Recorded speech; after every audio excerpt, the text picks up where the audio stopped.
ওগো আল্লাহ, ওগো মালিক, তুমি ছাড়া তো আমাদের আর কেউ নাই, তুমি ছাড়া তো আমার আর কেউ নাই। আল্লাহ গো, তুমি যদি মাফ না করো কে আমাকে মাফ করবে? তুমি যদি মাফ না করো কে আমাকে মাফ করবে? তুমি যদি আমাকে মাফ করো তাহলে তোমার কোনো দিকে কমবে না, তুমি যদি আমাকে মাফ না করো তোমার কোনো দিকে বাড়বে না।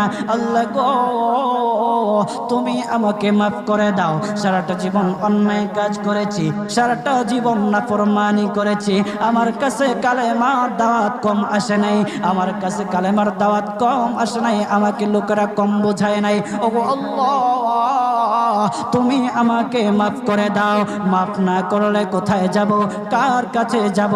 বাবা যখন মারে তখন মার কাছে আশ্রয় নেওয়া যায়, মা যখন প্রহার করে তখন বাবার কাছে